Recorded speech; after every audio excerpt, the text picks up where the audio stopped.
नमस्कार, तळोदा वृत्तांकनमध्ये आपलं स्वागत आहे। जर आपण नवीन असाल तर कृपया चॅनलला लाईक आणि सबस्क्राइब करा व बेल नोटिफिकेशन ऑल वर सेट करा। नंदुरबारमध्ये विजय गौरव क्रीडा महोत्सवाचा शानदार शुभारंभ। दीपक गोसावी।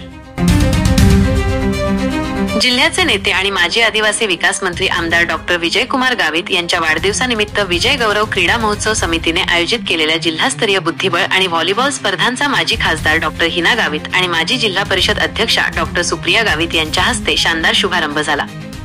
यावेळी डॉक्टर हिना आणि डॉक्टर सुप्रिया यांनी लहान मुलांसोबत बुद्धिबळ खेळून आणि व्हॉलीबॉलचा पहिला चेंडू मारून स्पर्धकांचा उत्साह वाढवला। 10 ऑगस्ट पासून सुरू झालेल्या या महोत्सवात 4 दिवस विविध क्रीडा स्पर्धा व सांस्कृतिक कार्यक्रमांचे आयोजन करण्यात आले आहे। जिल्हा निर्मितीनंतर प्रथमच इतक्या मोठ्या प्रमाणात स्पर्धा घेण्यात आल्या असून विजेत्यांना आकर्षक पारितोषिके दिली जाणार आहेत। यावेळी मार्गदर्शन करताना डॉक्टर हिना गावित यांनी सहभागी स्पर्धकांचे आभार मानले आणि क्रीडा कौशल्याला प्रोत्साहन देण्यासाठी सर्वतोपरी सहकार्य करण्याचे आश्वासन दिले। डॉक्टर सुप्रिया गावित यांनी क्रीडा महोत्सवाचे कौतुक केले आणि आमदार डॉक्टर विजयकुमार गावित यांच्या क्रीडा क्षेत्रातील योगदानाबद्दल प्रशंसनीय उद्गार काढले। बुद्धिबळ स्पर्धा 12, 14 आणि 19 वर्षांखालील तसेच 19 वर्षांवरील अशा 4 गटांमध्ये झाली। यात एकूण 280 खेळाडूंनी सहभाग घेतला। व्हॉलीबॉल स्पर्धा 2 दिवस चालणार आहे।